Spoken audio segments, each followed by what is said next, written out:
3.5 million Americans miss or delay health care every year simply because they don't have a ride. That's according to Harvard researchers.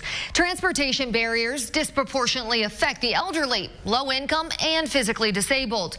A few years ago in North Carolina, a hospital volunteer noticed an older gentleman get discharged in the middle of the night with no ride home.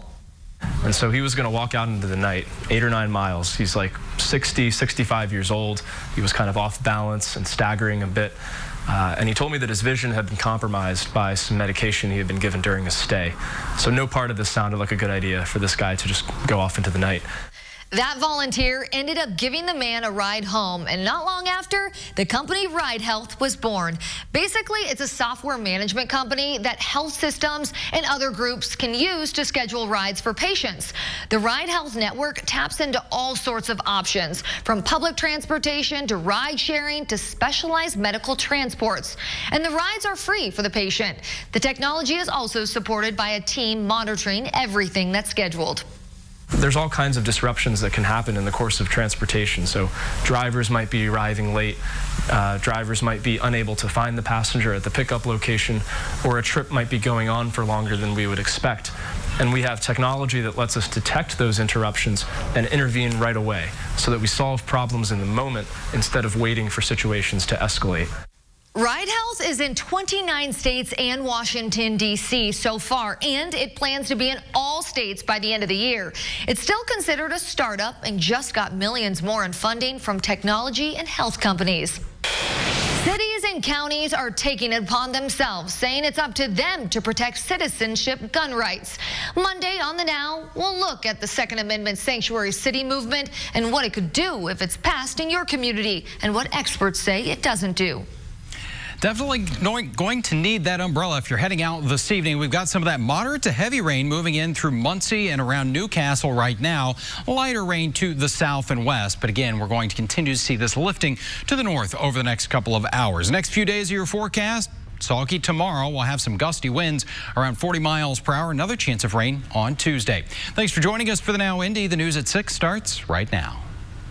This is RTV6 News at 6, working for you. Now at 6, rain hitting central Indiana hard, causing some issues on the roads. More flooding is now a real concern. We're not done yet. More rain, some of it heavy. We'll talk about how much more and when it will end. It's absolutely terrifying. Young teens becoming the victims of gunfire, how some local groups are working to change that. Certainly not happy with that kind of start to the new year. IMPD's top cop on the latest homicide numbers and what needs to change, his priorities in the new year. First here at 6 o'clock, it is a Storm Team 6 alert day. Rain continues to pound central Indiana and some local roads are flooded. We are out monitoring conditions in the RTV6 live drive vehicle. And we begin with Storm Team 6 Chief Meteorologist Kevin Gregory. Kevin, how long will we have to wait for this rain to end, and what is the potential for flooding that we're looking at? Flooding is occurring and I think will become more of a problem. I'd say 24 hours before we really get past the heaviest rainfall. 2 inches in Bloomington, that's one of the reports so far. Notice I didn't say rainfall totals because still a work in progress, and we'll add another 2 inches in spots, if not isolated higher amounts. Indianapolis has had right at 1.6. There's your additional rainfall. That is through tomorrow night. The wind becomes more of an issue tomorrow, gusting over 40 miles per hour, and get ready for a big temperature swing. You can't live in the 60s very long in the month of January, so we'll flip the page on that.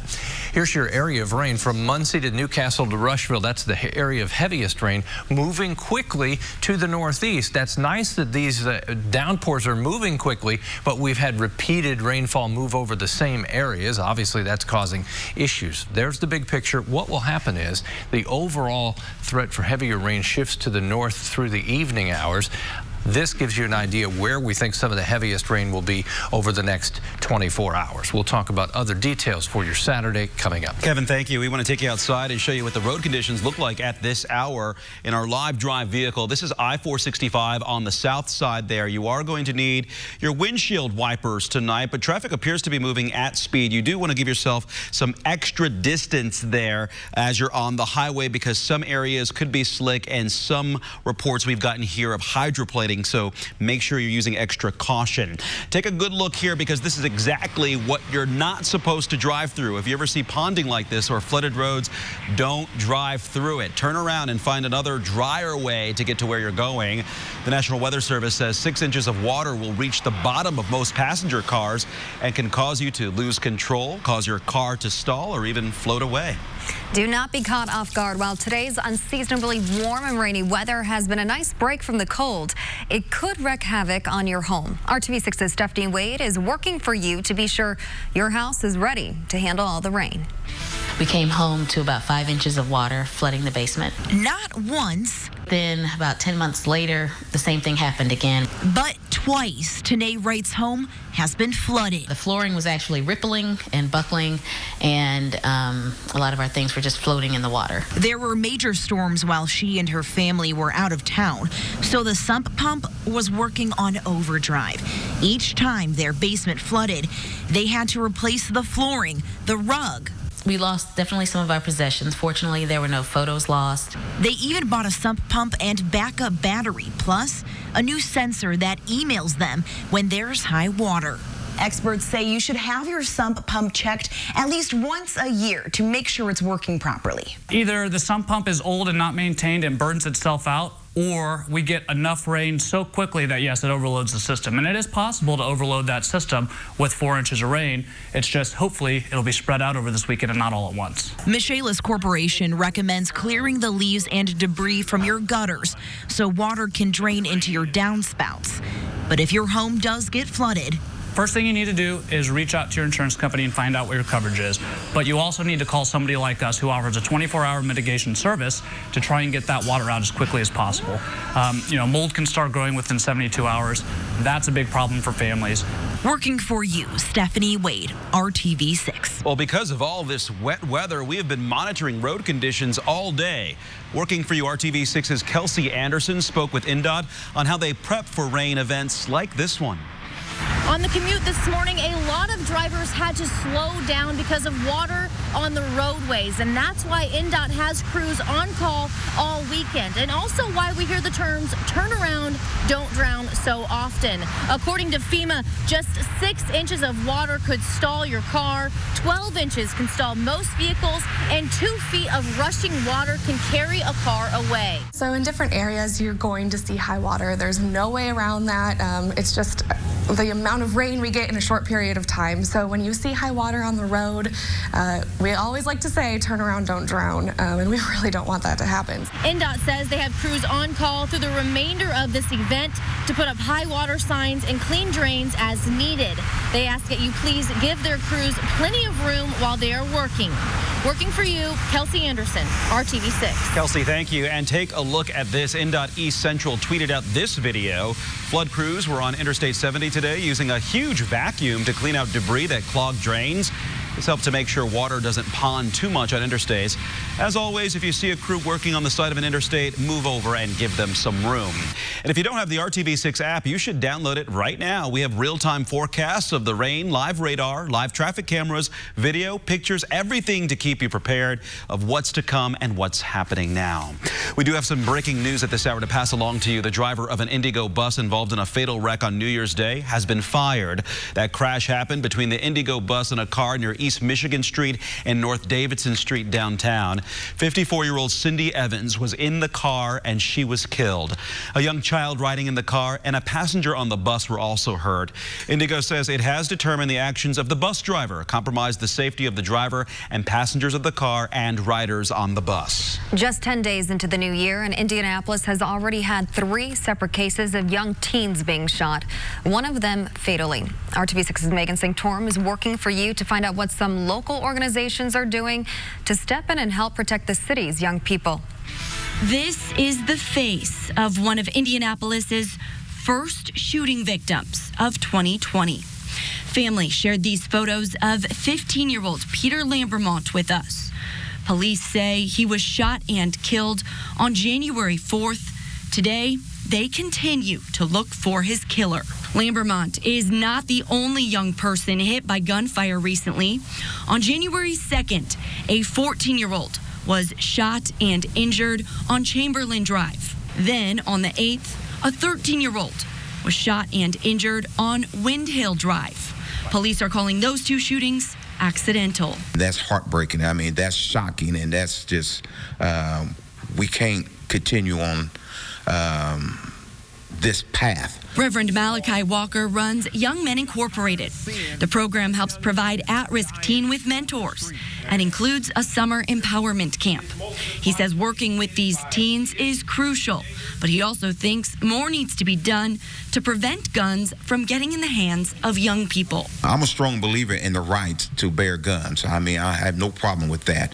But when they're in the hands of the wrong person, that's the problem right there. And our kids are getting these guns, and that should definitely be a law that is against that. Those in the organization Moms Demand Action share that sentiment. I'm especially terrified for our children because until or unless we have at the very least, a safe storage law, there's just too easy access to guns. She says hundreds with the organization will go to the State House on Monday to share their concerns with lawmakers. Police have not yet released a possible motive for the fatal shooting on Priscilla.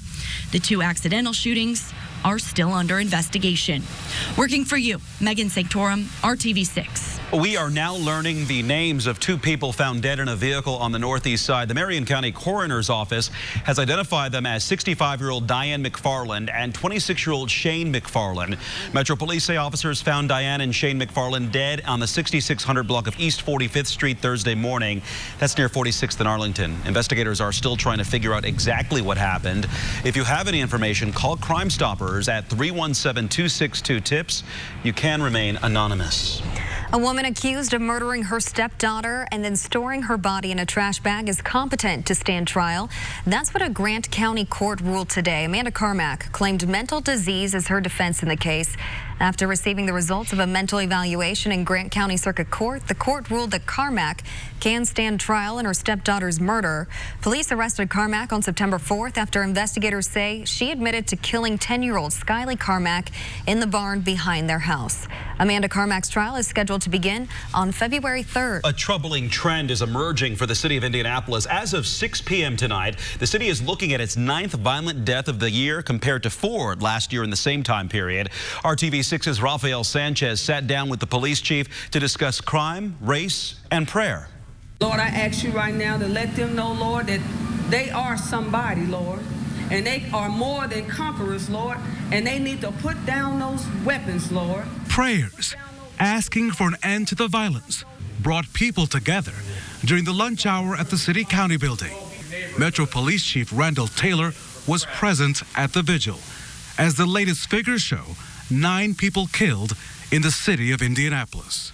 Certainly not happy with that kind of start to the new year. Fortunately, the detectives, I think, have done a good job, and they've made an arrest in a few of those. The chief says difficult discussions must occur in the minority communities. Most of the suspects and victims of violence are people of color. He promises not to preach, but promote a message that encourages people for a need to change the current situation. Some of those conversations are going to have to be with the African-American community, and some probably with the Latino as well, because it's our people that are doing it.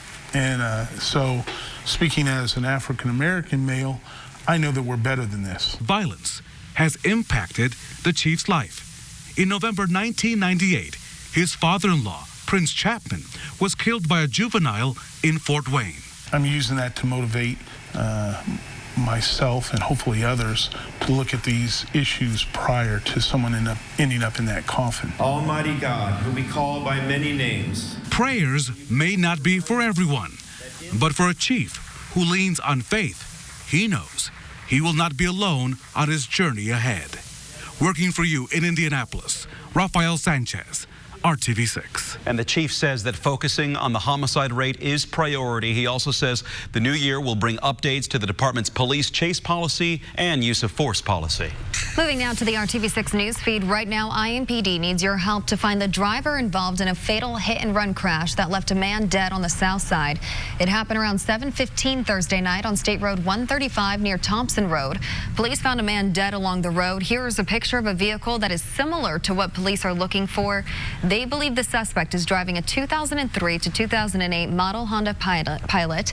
Call Crime Stoppers with any information. That number is 317-262-TIPS. A huge jump in the number of flu deaths over the past week. The Indiana State Department of Health now reports 22 Hoosiers have died from the flu this season. That's up from 9 deaths reported this time last week. No one younger than 25 has died from the flu this season. More information tonight about a big change to one vacant Marsh store that RTV6 was first to report Thursday. Traders Point Christian Church is not just buying the old Marsh store at 62nd and Keystone and Broad Ripple. The church will also use Fall Creek Intermediate School in Fishers at its Northeast campus. According to county paperwork, Traders Point Christian Church purchased the old Marsh property at 62nd and Keystone for $7.6 million in late December. The handler of Butler's mascot Blue 3 just received a birthday present he will never forget. Michael Kaltenmark received a kidney from his own brother. We will show you how Kaltenmark is recovering and his urgent message for everyone watching tonight. Gatorade might be the most popular place to be around in this one tonight. Lawrence North, Warren Central combined 16-0. Garrett Weininger's the head coach at Warren. He'll join us live in sports coming up in just a bit. Maybe it'll rain threes tonight in high school basketball. It definitely will rain. More moving into Hendricks and Morgan County. That's destined for downtown Indy. What changes over the weekend? Find out coming up. 916-1051. This is RTV6 News at 6, working for you.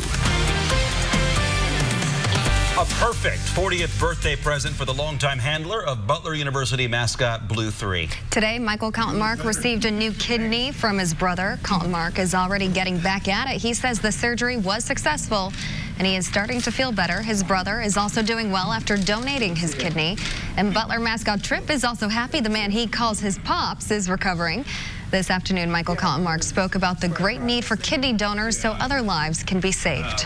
I just don't think it dawns on people that a lot of them are walking around with 2 good kidneys and they can part with one. And so it's just not something we talk about a lot. It's certainly not at the top of our mind, but yet it's a reality. Michael Kaltenmark was asked if he would be awake to watch tonight's Butler basketball game against Providence that tips off at 9 p.m. His answer? Heck yes. Love hearing that. That's great to see. Hey, let's take you back outside behind the wheel on the roadways in our live drive vehicle. This one on I-465 on the east side of the city near Washington Street there. And as you can see, you still need those windshield wipers. But as the night moves on, you have an added obstacle you need to deal with. And that is the glare from those headlights on the other side, especially as it's raining hard this evening. Let's get your Storm Team 6 forecast. Find out where this rain is and when it's heading out. Chief Meteorologist Kevin Gregory standing by with that. 24 more hours of rain, even some thunderstorms. It's spring-like weather in the middle of winter. 61 will be the temperature tomorrow morning. It will fall in the afternoon. Noticeably colder, but dry on Sunday. That's your headline for the second half of the weekend. Talk about flooding. River flooding is going to be ongoing into next week, especially along the Wabash, Lafayette, and Terre Haute. Not cresting until Monday. Noblesville and in Morgan County along the White River may crest on Sunday, and I say may. It will be determined by when the rain finally ends tomorrow and how much we have in total. The biggest change after midnight tonight, you're going to hear the wind pick up. The wind will gust close to 50 miles per hour out ahead of a cold front, which will bring the next surge of heavier rain. During the afternoon hours, the wind will begin to calm down, but still be strong. As far as power outages, I do anticipate a few. The ground is saturated, so much easier for a tree to go over, but just having winds gusting consistently for a number of hours over 40, experience tells us we'll have some power outages tomorrow. As you look at the radar, not as colorful as it has been earlier in the day. The rain not as widespread. In general, I think we'll begin to see a downturn in the coverage of the rainfall for the next several hours. We can use any break we can get. It does come back in a widespread fashion tomorrow morning. Temperatures all in the 50s. Unusual warmth, but not record warmth for the day. 7 o'clock tonight, scattered showers, isolated thunderstorms. The focus pushes to the north overnight tonight. In the morning when we wake up, here's the first line that may contain the very strong winds as well as torrential downpours. That moves to the east, but look, at 1 o'clock we still have widespread rainfall. That pushes to the east. Then one more shot. I think as the cold air starts to sweep in, we'll see additional downpours, maybe even a little snow mixing in as the colder air arrives in the western portion of the state. A whole new feel, a whole new day on Sunday with it drying out. Conditions will be mostly cloudy and temperatures right around 40 for the high. Here's your 7-day planner. Plan on temperatures staying cool Monday but dry in the 50s with rain chances increasing Tuesday and Wednesday. Then we're back to January weather on Thursday and Friday. We'll check in with Dave first. Hopefully there's no leaks in the ceiling in the gym tonight. Dave? This is the beauty of winter sports. We got a nice little roof over our head here. We're live tonight at Warren Central, one of the places to be. There's no question about it. Warren comes in 8-0. They got top-ranked Lynn, Lawrence North at 8-0. This is really going to be a really good game, I think. Garrett Weininger is the head coach here at Warren Central. First-year head coach, took over for Chris Byers, won a championship a couple years ago. You were with that team. Yeah. Now here you move into this role. You're 8-0. Things just keep rolling along out here, don't they? Yeah, we've had a good start. You know, we lost 8 seniors, lost 5 starters. Yeah. So we were really kind of starting from the ground up. But luckily these guys bought into what we were trying to do, both the changes we were making and also what we were going to keep from what Coach Byers put in place. And they've done a nice job picking up where we kind of left off. How tough is that? You come in, you do want to put your stamp on this program, but guys, there's got to be a buy-in factor as well. Yeah, you know, a lot of the stuff we didn't change because I learned from Coach Byers. I believe in a lot of what he did, so a lot of it stayed the same, but we made some changes offensively to play a little more like I want to play, and I think it suited our team a little better for the guys we have, and they've bought into that. We've been watching Lawrence North since after Thanksgiving. This is a tall team, big team, athletic. How tough is this going to be tonight for you guys? Yeah, you know, I think they go 6'7", 6'4", 6'4", 6'4", 6'1". So, I mean, they got good size, and we don't have the size to match that. So it's going to be tough. We got to box out. We got to keep them off the boards. And we got to try to negate some of that size with our speed, which hopefully can be our advantage. This is what the mix all about, though, right? Yeah. You know, we go Lawrence North tonight, HSE tomorrow, and Pike on Tuesday. So, you know, you don't get much time to rest. Not bad for a first-year head coach. Yeah. Have fun. It's fun, though. I appreciate it. Absolutely. Good luck tonight. Thank you. Garrett Weininger, the head coach here at Warren Central. Take a look at our game plan. Hysteria game plan tonight. We got this one covered for you. These games, a bunch of really good matchups here to kick off the month of January. Scores and highlights coming your way tonight at 11 o'clock in this week 5 of Hoosier Hoop Hysteria. Hey, to the Pacers. The expected fines out today after Wednesday night's game at the Fieldhouse. The Pacer T.J. Warren fined $25,000 for giving Jimmy Butler the finger during this dust-up Wednesday night. Happened quick. Cost him some bucks, though. Butler, meanwhile, fined $35,000 for escalating the situation on social media when he posted the date of the rematch coming up in March. By the way, it's March 20th, if you're keeping score at home. The Pacers are in Chicago tonight before leaving. Nate McMillan on keeping emotions in check. There's going to be a lot of emotions. It should be. And you should expect that. But you have to also be able to understand that the level of play is going to pick up, and you're going to have to, at times, get yourself back to calm. You know, we try to do that all the time with timeouts. Pacers at the Bulls tonight, and another big one. How about this? 6th-ranked Butler on the road. They got a big test as well. Late night tonight. It's a 9 o'clock tip at Providence. Teams, you know, pretty comfortable after all the hype they've received the last couple of weeks. Sometimes, you know, there's a lot of noise, and that can be a struggle. But when you got good veteran leadership, you know, they demand a lot out of everybody else on the roster. But yeah, I think there's things you can do to try to build connection. But again, you can't fake it. That's for sure. Big night of hoop. It's what it's about in the state of Indiana. Hoosier Hoop Hysteria, high school highlights, Pacers, Butler Bulldogs as well tonight on the news at 11 o'clock. Until the news at 6 continues after this. or IndianaGrand.com. All right, some heavy rainfall between Danville and Martinsville, also about ready to move through Avon. I think that comes into Marion County. Then we'll see a break for a while, and the focus shifts to the north, comes back tomorrow morning with more heavy rainfall. Still a good idea to download the RTV6 app to keep track of all that, too. We'll continue following this weather on the news at 7. We'll see you then.